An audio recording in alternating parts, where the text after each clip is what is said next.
Good morning, everybody. My name's Terry Makings and I'm the President of the Naval Commemoration Committee of Victoria. And I'm supported by Marty Grogan, Senior Vice President, Pete Johnston, Marty Grogan OAM, Vice President, Pete Johnson OAM, Vice President. The man with the camera up here is Chris Banfield, our Secretary, and Jan Gallagher is our Treasurer. So everything that happens today, if it's good, it was my idea. If it's bad, any one of those, it's theirs. So we'll see how we go.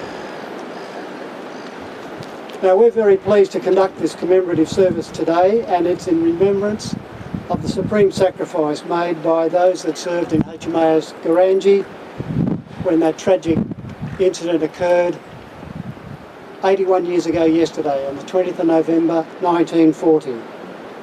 This annual service has been held here in the Ocean Dew Reserve, Queenscliff, for many, many decades.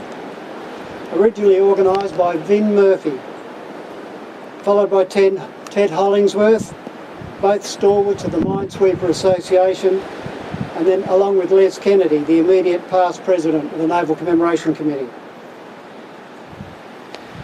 And the purpose of our service is to honour those that served in a range of warships or maritime activities, each represented by these 13 memorial cans that you see displayed before you. Now we make one distinction today, and that is this memorial can here, which is for HMAS Goorangai.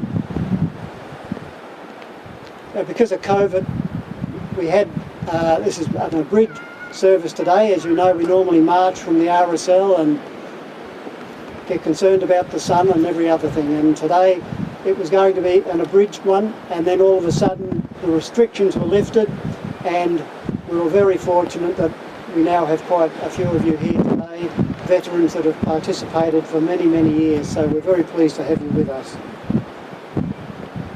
And the most important thing is that we do justice for our shipmates of old. So thank you for being here. Now I'm pleased to welcome the Mayor of the Borough of Queenscliff, Councillor Ross Evans. Thank you, Mr Mayor, for your support. Where's the Mayor? Sitting on the end. Thank you. Thank you for your support today, Mr Mayor. And we thank the councillors. For many years they've preserved this site and our memorial cans, and we're most grateful for their support. Thank you very much, and we'll hear from the Mayor in a moment. And we're also very fortunate to have Captain Ainsley Morthorpe, Conspicuous Service Medal, Royal Australian Navy, Commanding Officer of HMAS Service, with us here today with Mrs Lee Morthorpe. So thank you both for taking the trouble to come here and help us with this very important service. And we'll hear from Captain Morthorpe a bit later as he delivers the address. Now we also have a contingent, a fairly large contingent, of young sailors from HMAS Service. That's arranged by Chief Petty Officer Peter Ramage. So thank you, Peter. Peter's in the civvies at the back there hiding, but at the end of the day we're very appreciative of having the approval of the Commanding Officer for here, and then for you to organise it and to have these very smart looking young men and women with us today. So thank you very much for that. And of course our bugler is able seaman musician Andrew Bryce from the Melbourne, the Royal Australian Navy Band Melbourne, and he's probably the best bugler in the RAN, and I think he'll prove that later on. We don't want to put any pressure on you, Andrew, but there you go, we've got great expectations. So we're particularly pleased to have so many veterans here with us today and their families. And I mentioned Vin Murphy before, and we have Gwen Murphy with us and Maggie Stowers and the family, so we're very pleased that you could come along today. And I think, Maggie, you're a Queenscliff resident, so Ross, there's a vote in this if we do the right thing, so thank you. We also have Diane and Shelley. Are they, because I didn't see Diane and Shelley. Oh, there we go. Of course, I did see you. Now, they're Ted Hollingsworth's daughter, and sadly Ted passed away only a few weeks ago, and of course this is the first time in 15 years that I've done this service and I haven't had Ted at my side, and he'll be sorely missed today. And also George Coleman, they both came down here and they used to make sure everything was tickety-boo here, and George is unwell, so he was unfortunately unable to come along. So we have to manage without them. So many here are directly connected to some incredible veterans, the veterans who joined as youngsters, knowing the world was at war, risking their all. And today we have two of those veterans with us. And that's Jerry Shepherd, Second World War veteran, and Margaret Hattersley. Where's Margaret sitting? Margaret's in the front here, both Second World War. So thank you very much for being with us today.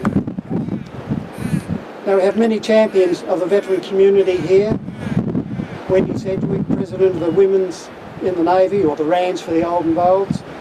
And Wendy's accompanied by ex-Navy women such as Warrant Officer Margaret Wildman. And we're grateful for the assistance provided every year by the Queenscliff and Point Lonsdale RSL sub-branch. That's Ian Fitzsimmons. I don't know whether Ian's just here or is he... Oh, there's Ian down. And they just do so much work for us, set up all the chairs, the microphone, the whole bit. So thank you very much to the Queenscliff RSL sub-branch for your assistance. I'll now ask Councillor Ross Ebbles, Mayor of the Borough of Queenscliff, to say a few words of welcome.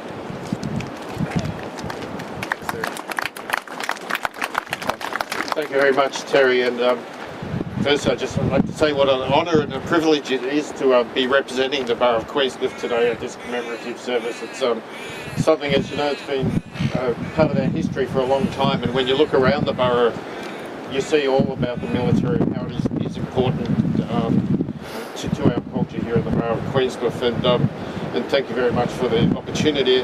I'd like to start by acknowledging the Wadawurrung people, who's the traditional owners and custodians of the land where we are here today, of the lands and waters, and pay my respects to their elders and to any Aboriginal people who may be with us here today. Often, sorry, I'm just getting attacked. So often it can feel impossible to appropriately commemorate a life in words alone. For 24 lives, the number of souls lost aboard the HMAS Goorangai 81 years ago, words barely seem to scratch the surface. What can we say that honours the memory of 24 lives cut short? How can we commemorate the fullness of their lives as well as the tragedy of their deaths? I could tell you the kind of person and the people the seamen were, like that of Lieutenant Colonel Gordon William Boyle, who worked as an assistant librarian before answering the call to service in the defence of his country. I could tell you of the deep and powerful connection many of these men had to the sea, its glittering blue belying a treacherous current where they would patrol and ultimately be lost. I could tell you many things of the HMAS Goorangai and its crew, but none of my words could quite capture the bravery and the devotion of the 24 men that were lost that day. So perhaps, rather than attempting to honour these men with words, we could do well to honour them with our actions instead. These brave men died in service of their community.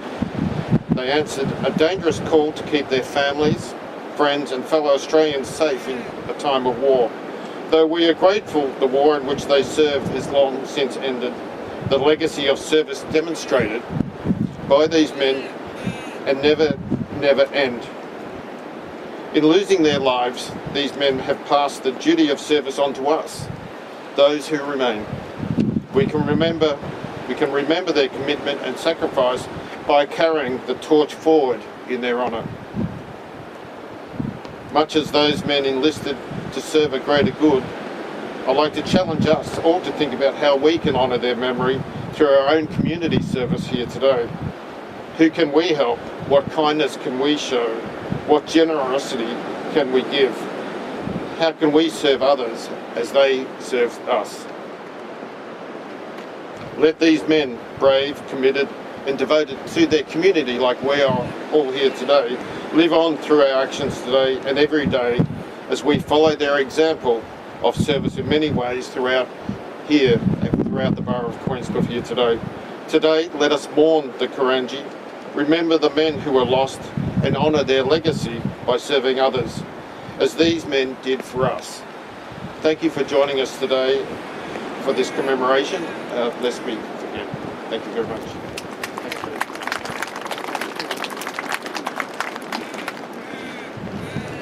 Thank you, Mr Mayor, and again we appreciate the strong connection between the borough and the Navy and the maritime industry, and I think what a wonderful village it is here in Queenscliff with the sea air flowing down every street, and I think it augurs well for the future of the borough, so thank you very much. Now in a moment I'll ask Marty Grogan to step forward to deliver a reading. Marty is the Senior Vice President of the Naval Commemoration Committee, accompanied by Jeanette this morning. He's a powerhouse in the veteran community in this state, a revered member of the Navy fraternity across the country, a life member of the HMAS Sydney Association, bereavement officer within the Melbourne subsection of the Naval Association of Australia, and a very active member of the Seaford RSL sub-branch. Marty was in the Navy for 50 years, so we might need to give him a hand when he comes up, but I now invite Marty Grogan, OAM, to deliver a reading.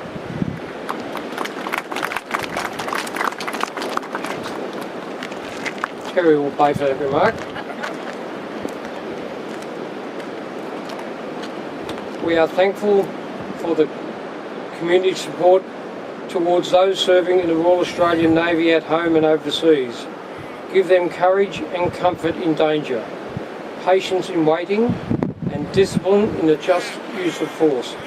Help us to seek for all people the freedom to live in peace and with compassion. Thank you.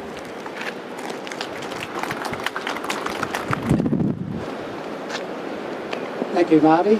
Marty and I were at sea in 1967 in HMAS Duchess. Marty's HMAS Sydney Association conducted a commemorative service on Friday, last Friday, the 80th anniversary of the loss of HMAS Sydney 2. And you may have heard about the identity of the unknown sailor who was washed ashore at Christmas Island in 1941. After 80 years, it was discovered that he was Able Seaman Thomas Clark, the only HMAS 2 sailor to be found and finally interned in Geraldton. And this says a lot about Australia, the ADF and the Navy in particular, and how it thinks about its members. That 80 years on, they never forget, each and every sailor. Today we remember the service and sacrifice made by some men and women, those serving today and those that served yesterday in the Royal Australian Navy, as well as the Merchant Navy. We remember our allies to whom we owe so much. Each of these memorial cairns represents an important part of the maritime effort, from cruisers to minesweepers, volunteers from the Queenscliff working in a small lifeboat to our Port Phillip expert sea pilots. All of their contributions have proved important to Victoria and Australia. Delivering the formal address today is Captain Ainsley Morthorpe. Captain Morthorpe joined the Royal Australian Navy in 1986. He was in the inaugural class of the Australian Defence Force Academy, graduating in December 1988. He specialised as mine warfare officer, a fitting specialisation given the role of HMAS Goorangai. He had postings in landing craft, minesweepers, a replenishment ship, destroyers, frigates, and man that knows his warships. He served in HM New Zealand warship Canterbury, then HMAS Sydney, commanded the patrol boat HMAS Fremantle, then ashore as head of operations Northern Command. His work as head of operations earned him the Conspicuous Service Medal for superior effort.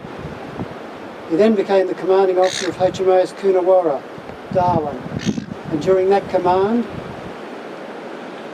the establishment was awarded the Governor's Cup for being the most efficient shore command in Australia. He then went on to command the replenishment ship HMAS Success, finally to the ACT as Deputy Director of the Replenishment Capability, preparing the case for the new supply ship. Promoted Captain in 2015, he became Director of Policy and Security for the Royal Australian Navy. In 2019, he took command of HMAS Stirling, the principal naval base in Western Australia. HMAS Stirling was awarded the Governor's Cup in 2020. I think that's a clear pointer to his competency as a leader. Captain Warthop assumed command of HMAS Cerberus in December 2020. We're indeed privileged to have the Captain with us today, and please welcome him to the lectern to deliver the address.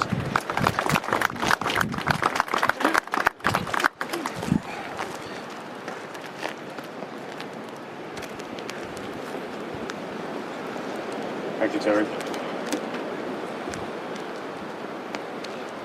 Good morning. As introduced, my name's Captain Ainsley Moorthorpe and I'm the Commanding Officer of HMAS Cerberus over on Western Port Bay. And with me today, I'm proud to be leading this fine group of Storbies and Sheffos. Well done, folks. I would like to acknowledge the traditional owners of the land upon which we meet this morning, the Wadawurrung tribe, and pay my respects to their leaders past, present and emerging.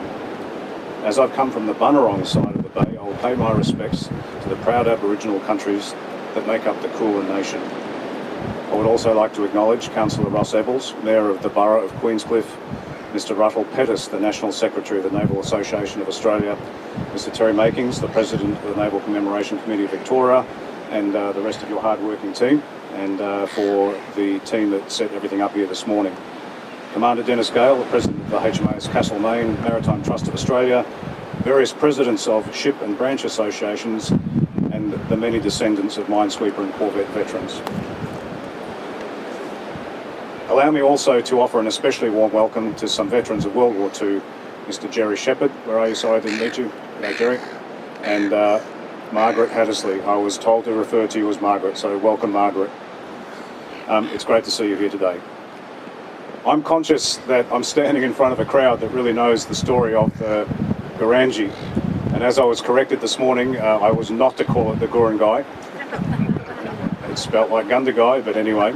I'm conscious of the fact that I will get to learn more of the stories from the audience here today. So I guess what I'd like to do is emphasise that I'm going to tell the story today fairly new, and I'll be honest, I didn't know the story of this ship before I was asked to come and do this speech today, and I'm going to be telling the story from my perspective. So you had an introduction, and I'd like to touch on a couple of the things which I think will help set the scene for the way I know the story of the Gurangai.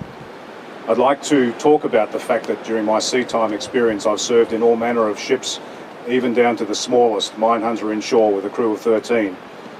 Before I became an anti-submarine warfare officer, I was a mine warfare officer. So I spent time as the operations officer and the executive officer of 2 mine hunters and did training and work with our own fleet of minesweepers. They were converted tugs. I too have experienced what it is like to work with Oropesa sweeps off a low and wet deck on a heaving deck so as to make a footing unsecure. I've been in life-threatening storms in small ships in the Bass Strait. Indeed, on one night, I didn't think we were going to survive it. It was that bad. I've been on board 2 ships that have had collisions at sea, and although these collisions were relatively minor, even so, the force of the accident was shocking. So I have a deep empathy for the men of the HMAS Goorangai, whose story it is I'm about to tell. The HMAS Goorangai was the first Royal Australian Navy ship lost in World War II, and the first Australian Navy ship to be lost in wartime. The entire ship's company of 24 men were killed in the accident, and only 6 bodies were ever recovered. Before I describe the accident and memorialise the men who died, I will touch on the significant events leading up to that tragic night of the 20th of November 1940. The 223-tonne steam trawler MV Gurangai was built in Newcastle. She was requisitioned for naval service in September 1939 and commissioned as HMAS Goorangai here at Melbourne on the 9th of October 1939, then as a 20-year-old ship. She was converted into an auxiliary minesweeper, and on On completion of the modifications, she joined Minesweeping Group 54 here in Melbourne, where she primarily operated in the Bass Strait.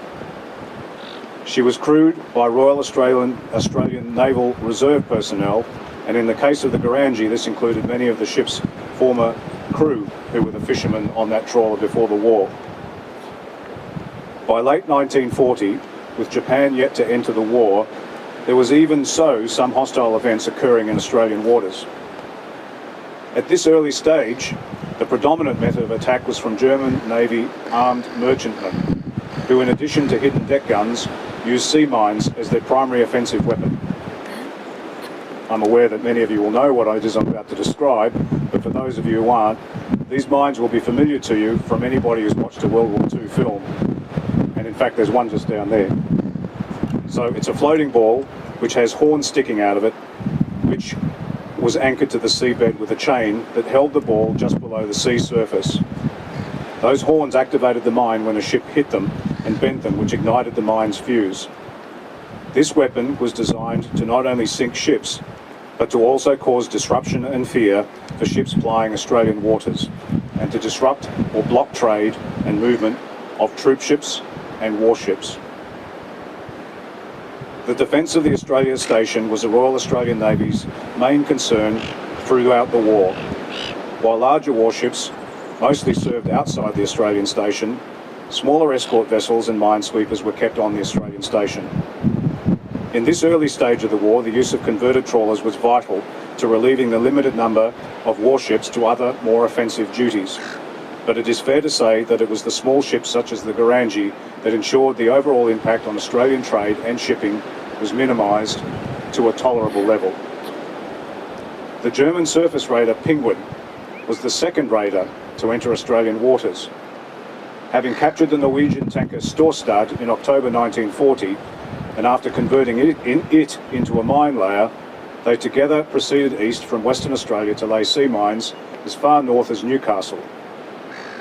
Applicable to our story today, they also laid sea mines off Wilson's Promontory in Cape Otway on the nights of the 29th to the 31st of October. These mines succeeded in sinking 2 ships of Wilson's Promontory just over a week later. Goorangai swept the Bass Strait using oripees as sweeps. They ran up and down the allocated sea lanes, towing cables astern that swept outwards on each side like big kites. In fact, at the end of each cable was what we call a kite, which pulled the cables out from the stern in a big catenary just a few metres below the sea surface. The intent was to snag the cable onto the sea mine. As it ran along the sweep line, the mine's cable would then snag on specially designed cutters spread evenly along the sweep line, which would cut the mine's anchor and allow the anchor to pop to the surface. That's when the crew of the minesweeper would dispatch it by rifle fire, and it would sink to the seabed harmlessly. This was hard and dangerous work, with the battles against the elements being a constant danger, but also a risk of mines snagging on the sweep and during recovery blasting the stern off the minesweeper, which happened to many minesweepers around the world. The minesweeping routine required the ships to re-enter Port Phillip Bay for resupply. It was just after a resupply that HMAS Goorangai initially anchored off Queenscliff, just near here, on a hot afternoon of the 20th of November 1940. At about 2000, with a cool change causing deteriorating conditions at her exposed anchorage, Goorangai began a short move to the more protected anchorage over at Point Nepean near the quarantine station. I note that in 1940 they didn't observe daylight saving, so this was about an hour after sunset. In this part of the world, with wartime lighting ashore, it was well and truly dark. At around 2030, the 10,400-tonne MV Duntroon was transiting the South Channel on her way to Sydney. After becoming confused as to what they were seeing until too late to avoid a collision, they ultimately struck Goorangai forward of a funnel on the port side and cut her in two at about 20:45. Goorangai sank in less than a minute, resulting in the drowning of her entire ship's company. I do not intend to relitigate the specific details of the accident. As a professional mariner who taught seamanship and how to use the collision regulations in my own sea commands, I can see many things that led up to that collision which upset me. Suffice it to say, many mistakes were made, but at the end of the night, the old maxims that the sea is unforgiving and might will win out was graphically and horrifically proven as the plucky Goorangai, I almost got it wrong, sank quickly. HMAS Goorangai, now you got me confused, was the first Royal Australian Navy ship lost in World War II, the first RAN surface ship lost in wartime, and the first RAN surface ship lost with all hands. The remains of just 6 of the 24 sailors killed were recovered from the wreck during salvage operations in the following months after the sinking. The wreck was now a serious hazard to navigation, sitting in the South Channel and affecting the wartime traffic that used this place, so the decision was made to clear it urgently from the South Channel. A salvage commenced a few days later using divers from HMAS Cerberus, who had cut valuable equipment from the wreck using their experience of cutting and fitting, as well as removing the depth charges and recover the bodies. The work was dangerous and arduous, as the strong currents in the rip only allowed small windows of opportunity to dive, and the great risk of setting off the depth charges was almost realised during recovery of the first charge. This near disaster made the decision makers abandon salvage operations and instead use the remaining 3 depth charges still in the wreck to instead set up a sympathetic detonation which broke the wreck up and removed the navigational hazard so as to allow the important port to reopen to full traffic. The memorial cairn here at Queenscliff was erected in 1981. On the 16th of November 1995, the wreck of the Goorangai was declared a historic shipwreck. In 2004, the Royal Australian Navy Professional Studies Program initiated a series of occasional papers focusing on subjects related to the Naval Reserve. The series was named Goorangai. A memorial plaque is also dedicated to the HMAS Goorangai and a Tasmanian crew at the Tasmanian Seafarers Memorial at Triabunna on the east coast of Tasmania. The Naval Ode says, in part, "They have no grave but the cruel sea. No flowers lay at their head. A rusting hulk is their tombstone, a fast on the ocean bed." Today, as we look out on the Goorangai's resting place, we can say to that crew, your watch has ended, you did noble work, and we will today place symbolic flowers on your graves and declare, we will remember you, lest we forget.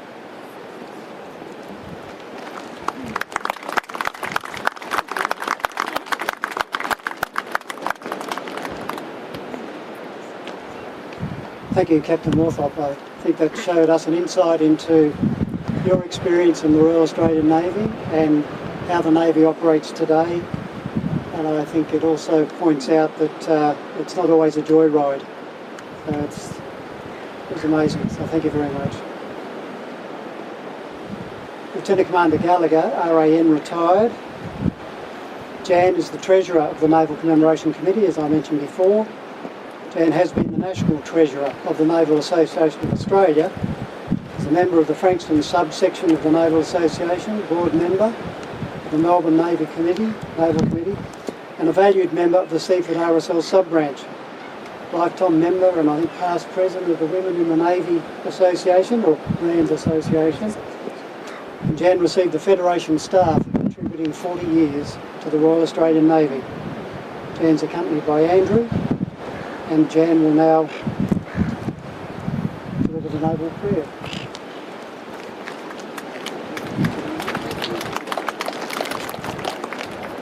Eternal God, creator of the heavens and ruler of the raging seas, take under your powerful protection and bless all the ships and members of the Royal Australian Navy.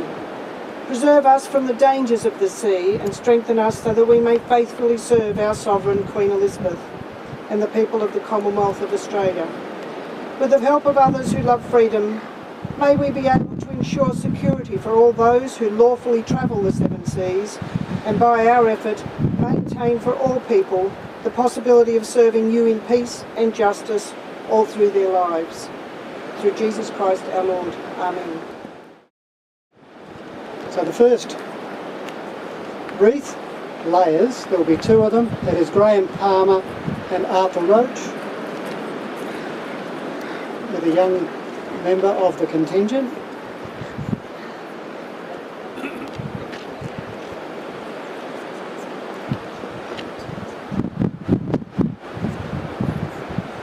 both long-serving members of the Royal Australian Navy, career and experience. They are going to lay a wreath at the Battle Class Destroyers Memorial Cairn, which specifically recognises HMAS Anzac and HMAS Tobruk.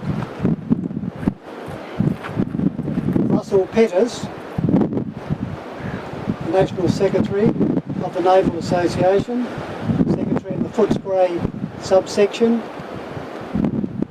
long-term serving member of the Royal Return Services League, and he did serve in the HMAS Cerberus Mine Warfare Group, and he is about to lay a wreath at the mine that was mentioned by Captain Northop as the second memorial cairn. Commander Dennis Gale, RAN retired. Dennis is the president of the HMAS Castlemaine Museum ship in Williamstown, and Dennis is going to lay the wreath at the Cruisers Memorial Cairn, which lists HMAS Australia, Canberra, Shropshire, Adelaide, Hobart, Perth and HMAS Sydney, and he served in HMAS Sydney 3. Grant Knox, President of the HMAS Australia Association and Queenscliff resident, will lay a wreath at the monument of the Queenscliff lifeboat. In memory of the courageous Queenscliff residents that manned the lifeboat dispatched to search for survivors of HMAS Goorangai. And some of us here today might remember Lewis Ferrier, who never wore any shoes, came to this service for many years, and he was the young bowman on that lifeboat that searched all through the night and the next day for survivors. Lewis passed away several years ago, but he was quite a feature of this service. Chris Harvey, President of the Armed Merchant Cruiser and Infantry Landing Ship Association, will lay a wreath at the memorial of Landing Ship Infantry Menorah. Menorah worked with the US Navy and conducted 8 assault landings in the Pacific during World War II. Christopher's a descendant, and with other descendants they've managed to pull together the Armed Merchant Cruiser descendants and those veterans that are still alive into an association that's 400 strong across Australia. Captain Peter Wickham, RAN retired. Captain was an engineer in the Royal Australian Navy, submariner, spent many years as part of the construction team overseas and then in Australia building the Collins class submarine. So the small problems they had at the start, I'm told, were not his fault, but certainly they did produce one of the best conventional submarines ever seen in the world. John Foster, President of the Domain RSL sub-branch, will lay a wreath in memory of the Port Phillip sea pilots. And this memorial cairn pays homage to those valiant men who since 1839 have given safe passage to ships entering and leaving the treacherous grip of Port Phillip. Just over here.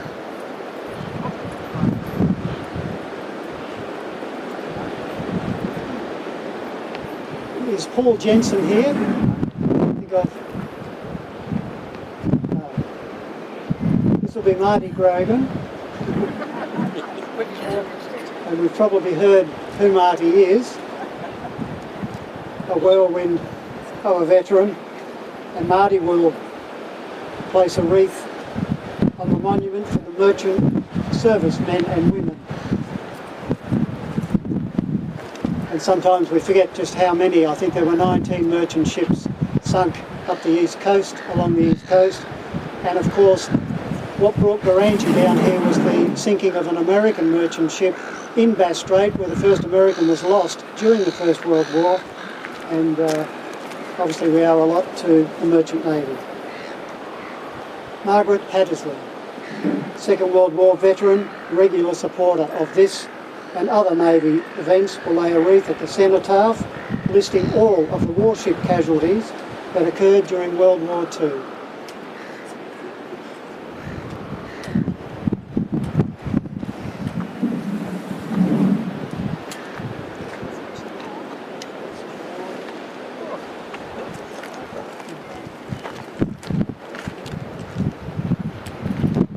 Jerry Shepherd, another World War II veteran and very active member of the veteran community, will lay a wreath at the memorial for the N-class destroyers,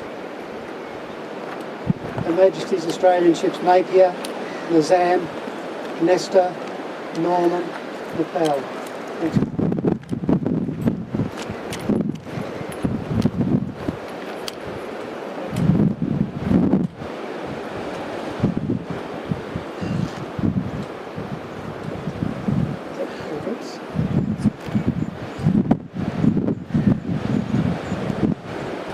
Diane and Shelley, Ted Hollingsworth's daughters, will lay a wreath at the memorial for corvettes, commemorating the 56 ships commissioned into the RAN during World War II, all Australian made.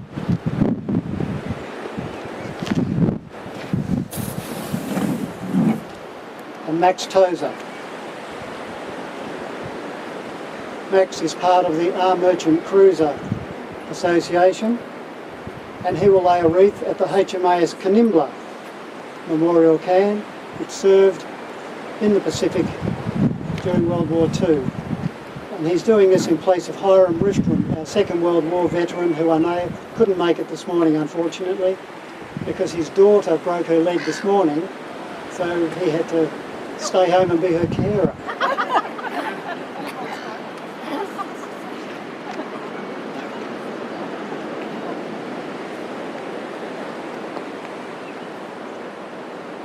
Now, Captain Morthop, Commanding Officer HMAS Service, will lay a wreath at the memorial for HMAS Goorangai, commemorating the loss of the ship and all hands on the 20th of November 1940.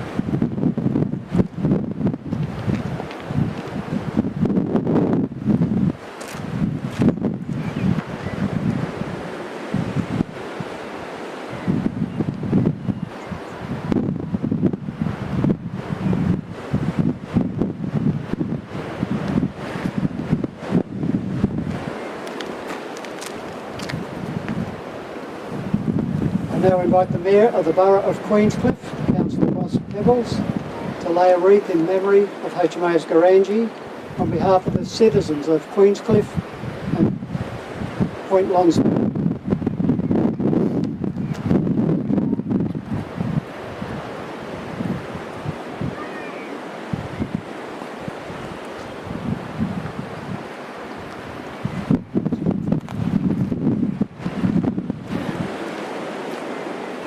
Pete Johnston.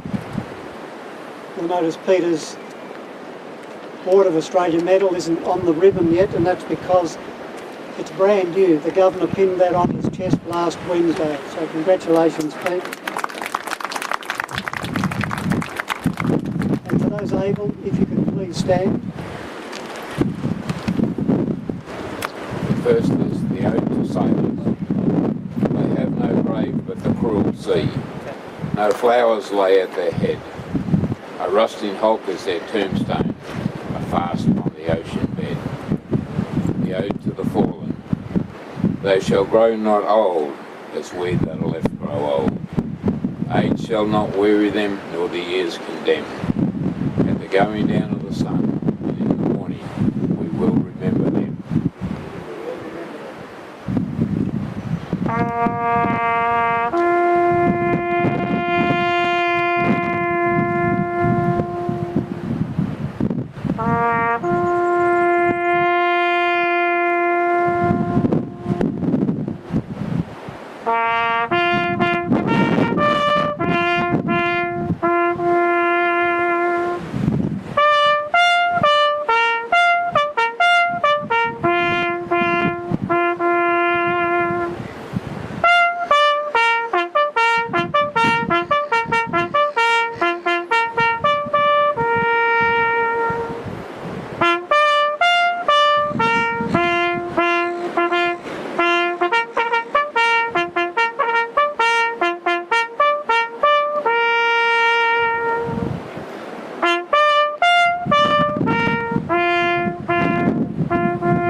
Lest we forget.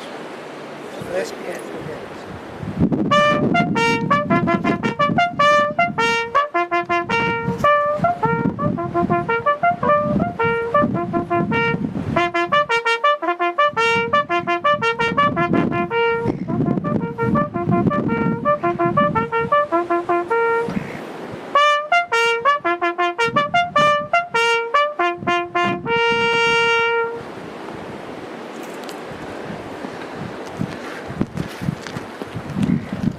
Please be seated.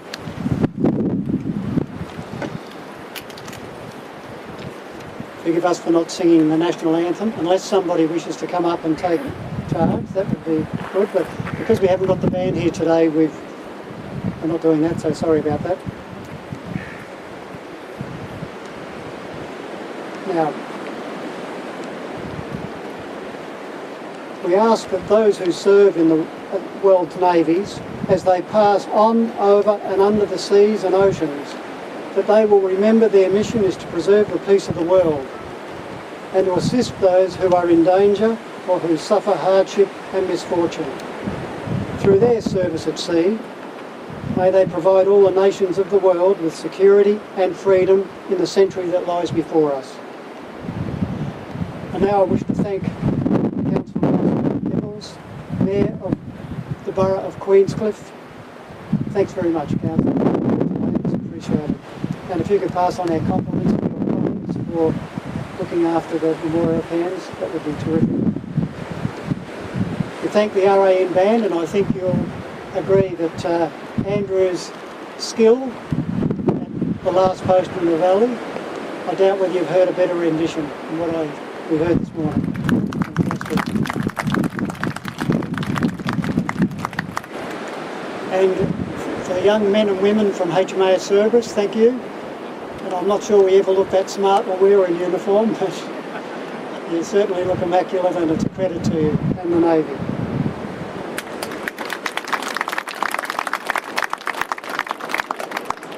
And I thank all of you for being here, and in particular the veterans that are here, thank you for your service.